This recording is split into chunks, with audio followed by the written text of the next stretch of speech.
Controller and auditor ജനറലിൻ്റെ auditing റിപ്പോർട്ടുകൾ പ്രധാന ഹൈക്കോടതി, സുപ്രീം കോടതി വിധികളെ പോലെ തന്നെ പ്രാധാന്യത്തോടെ ജനങ്ങളും മാധ്യമങ്ങളും കാണുന്ന ഒന്നാണ്. വളരെയധികം വർഷങ്ങൾ വിവിധ പൊതുമേഖലാ സ്ഥാപനങ്ങളിൽ ഇരുന്നതിൻ്റെയും അതിൻ്റെ ഹെഡ് ഓഫ് ദി ഡിപ്പാർട്ട്മെൻറ്റ് ആയിരുന്നതിൻ്റെയും ഫലമായി ധാരാളം ഇത്തരത്തിലുള്ള ഓഡിറ്റിംഗ് റിപ്പോർട്ടുകളിൽ ഭാഗഭാക്കാകുന്നതിനും അതേ സംബന്ധിച്ച് പല എഴുത്തുകുത്തുകൾ നടത്തുന്നതിനും എതിർപ്പുകൾ അറിയിക്കുന്നതിനുമൊക്കെ എനിക്ക് ധാരാളം അവസരങ്ങൾ ഉണ്ടായിട്ടുണ്ട്. അതിലെ പല കാര്യങ്ങളും വളരെ രസകരമായി എനിക്ക് തോന്നിയിട്ടുമുണ്ട്. ഞാനിപ്പോഴും പറയുക, അത് സാധാരണ ഞങ്ങൾ ചെറുതായിരുന്നപ്പോൾ ഉണ്ടായിരുന്ന ഒരു ചെറിയ കടങ്കഥ പോലെയുള്ളൊരു കഥയാണ്. അതായത്, ഒരു വൃക്ഷത്തിൽ 100 കിളികൾ ഉണ്ടായിരുന്നു. ഒരു വേടൻ വന്ന് ആ കിളികളിൽ ഒന്നിനെ വെടിവെച്ചിട്ടു. ബാക്കി എത്ര കിളികൾ ആ മരത്തിൽ ഉണ്ട് എന്നുള്ളതാണ് ചോദ്യം. അത് കൺട്രോളർ ആൻഡ് ഓഡിറ്റർ ജനറലിൻ്റെ ഓഡിറ്റിംഗ് ടീമാണെങ്കിൽ ബാക്കി 99 എന്ന് പറയും. പക്ഷെ നമുക്കറിയാം ബാക്കി 99 കിളികളും ഈ ശബ്ദം കേട്ട് അതിൽ നിന്നും പറന്നു പോയിരിക്കുമെന്ന്.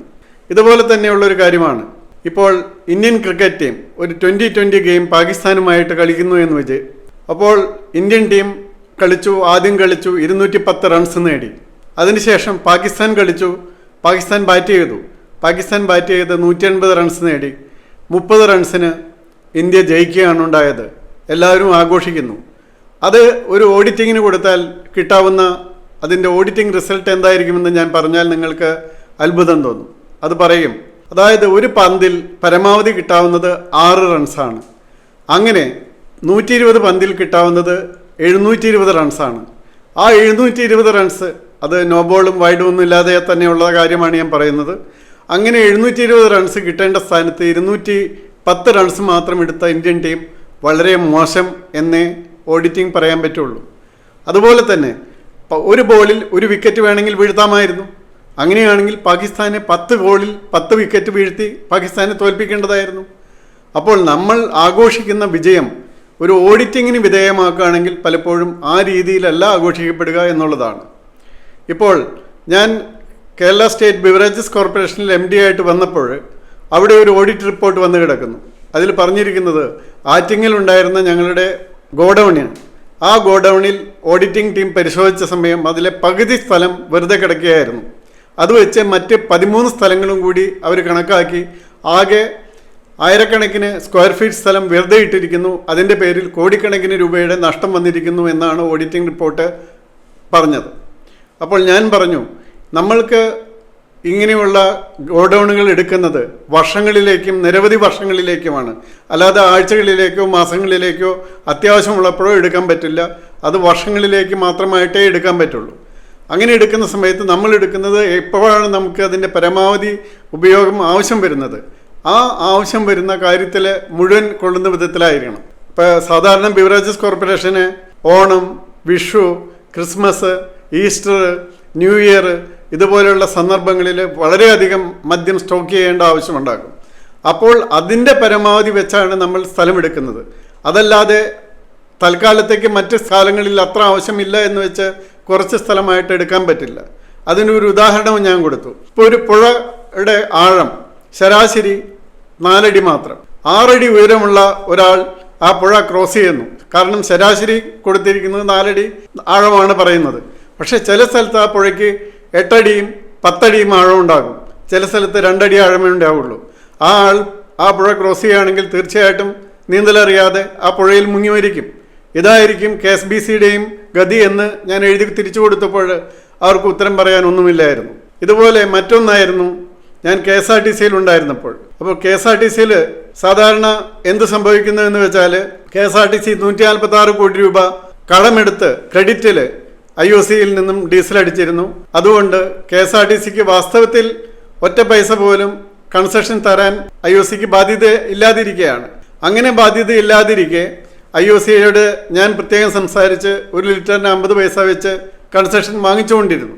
പക്ഷേ എൻ്റെ ഓഡിറ്റിങ്ങിൻ്റെ റിപ്പോർട്ടിൽ വന്നത് എന്താണെന്ന് വെച്ചാൽ, ഇത്ര വലിയ ബൾക്ക് പർച്ചേസറായിരുന്ന KSRTC കൂടുതൽ കൺസെഷൻ വാങ്ങിക്കാത്തതുകൊണ്ട് ലക്ഷക്കണക്കിന് രൂപയുടെ നഷ്ടം വന്നിട്ടുണ്ട് എന്നതായിരുന്നു. അത് ഞാൻ IOC ആയിട്ട് സംസാരിച്ചപ്പോൾ IOCയുടെ അവിടെ ഓഡിറ്റ് ചെയ്തിരിക്കുന്നത് എന്താണെന്ന് വെച്ചാൽ 146 കോടി രൂപ ക്രെഡിറ്റിൽ കിടക്കുന്ന KSRTCക്ക് 50 പൈസ വെച്ച് കൺസെഷൻ കൊടുത്തതുകൊണ്ട് IOCക്ക് ലക്ഷക്കണക്കിന് രൂപയുടെ നഷ്ടം വന്നിരിക്കുന്നു എന്നാണ് അവിടുത്തെ ഓഡിറ്റ് റിപ്പോർട്ട്. ഞാൻ അവിടുത്തെ ഓഡിറ്റ് റിപ്പോർട്ടിൻ്റെ ഒരു കോപ്പി വാങ്ങി ഇവിടുത്തെ ഓഡിറ്റ് റിപ്പോർട്ടർക്ക് കൊടുത്തു. അതോടെ ആ സംഭവം അവസാനിച്ചു. ഇതിലും വളരെ രസകരമായൊരു കാര്യമാണ് എനിക്ക് മറ്റൊരു സമയത്തുണ്ടായത്. KSRTCയിലെ വാഹനങ്ങൾ സാധാരണ ഓടുന്നത്, അതായത് 1 ലിറ്റർ ഡീസലിന് 3.73 കിലോമീറ്റർ മാത്രമാണ് ഓടിയിരുന്നത്. അത് നന്നാക്കാനായിട്ട്, കാരണം ഏറ്റവും പ്രധാനപ്പെട്ട ഒന്നാണ് ഡീസലിൻ്റെ ഉപയോഗം. ഏകദേശം 40% ചിലവ് വരുന്ന ഒരു കാര്യമാണ് ഡീസൽ ചിലവ് തന്നെ വരുന്നത്. ഞാൻ ചെയ്തത് എന്താണെന്ന് വെച്ചാൽ, എല്ലാവർക്കും ട്രെയിനിങ് കൊടുക്കുന്നു. ട്രെയിനിങ് കൊടുത്ത് എല്ലാവർക്കും ട്രെയിനിങ് കൊടുക്കുക മാത്രമല്ല, 5 കിലോമീറ്റർ കിട്ടുന്നവർക്ക് പ്രത്യേകം ഇൻസെൻറ്റീവ് കൊടുക്കുന്നു. അങ്ങനെ നിരവധി നടപടികൾ എടുത്ത് ഇത് കൂട്ടാനായിട്ട്, കിലോമീറ്റർ പെർ ലിറ്റർ കൂട്ടുന്നതിന്, മറ്റ് സംസ്ഥാനങ്ങളിലൊക്കെ 5 കിലോമീറ്ററിൽ കൂടുതലാണ് ഇത് കിട്ടുന്നത്.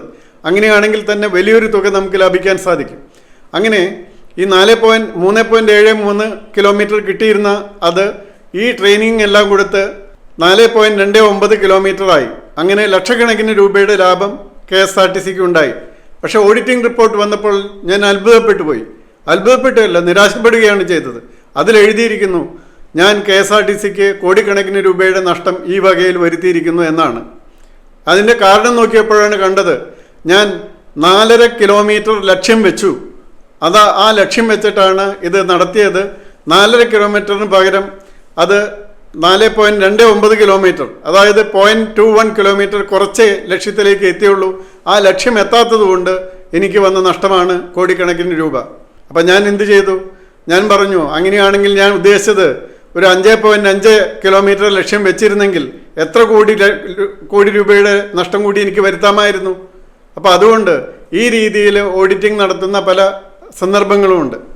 പക്ഷേ ചുരുക്കം പറയട്ടെ, വളരെ ചില നല്ല ഓഡിറ്റർമാരുണ്ട്, കൃത്യമായിട്ട് ഒരു ഒന്നാന്തരം സുപ്രീം കോടതി ജഡ്ജ്മെൻ്റ് എഴുതുന്നത് പോലെ കൃത്യമായ കാര്യങ്ങൾ കണ്ടെത്തി വളരെ കൃത്യമായി എഴുതുന്നത്.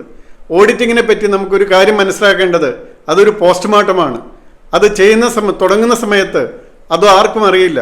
ഉദാഹരണത്തിന് എഗെയിൻ ക്രിക്കറ്റിലേക്ക് പോകാം. നമ്മളൊരു ടോസ് നേടുന്നു. ആ ടോസ് നേടുന്ന ക്യാപ്റ്റൻ ബാറ്റിംഗ് ആണോ ബൗളിംഗ് ആണോ തിരഞ്ഞെടുക്കേണ്ടത്? ബാറ്റിംഗ് തിരഞ്ഞെടുത്തു, ആ മത്സരം തോറ്റു. പിന്നീട് പറഞ്ഞിട്ട് കാര്യമുണ്ടോ? മത്സരം കഴിയുമ്പോൾ പറയാം, അയാൾ ബാറ്റിംഗ് തിരഞ്ഞെടുക്കേണ്ട ആവശ്യമില്ലായിരുന്നു, ബൗളിംഗ് തിരഞ്ഞെടുത്താൽ മതിയെന്ന്. ആ സമയത്ത് ഈ ഓഡിറ്ററോട് ചോദിച്ച ഓഡിറ്റർ കൃത്യമായിട്ട് പറഞ്ഞു കൊടുക്കുമോ ബാറ്റിംഗ് ആണോ ബൗളിംഗ് ആണോ തിരഞ്ഞെടുക്കേണ്ടതെന്ന്? അപ്പം നമുക്ക് അറിയാത്ത സമയത്താണ് നമ്മളിത് ചെയ്യുന്നത്. പക്ഷെ ഓഡിറ്റിംഗ് ചെയ്യുന്നത് ഇതെല്ലാം കഴിഞ്ഞതിന് ശേഷമാണ്. അപ്പോൾ അതുകൊണ്ട് ഇത്തരമുള്ള ഓഡിറ്റിങ്ങുകളെ നമ്മൾ കണക്കിലെടുക്കുന്ന സമയത്ത് പലപ്പോഴും ഒരു പിഞ്ച് ഓഫ് സാൾട്ട് അതിൽ ചേർക്കണം എന്നാണ് എനിക്ക് പറയുവാനുള്ളത്.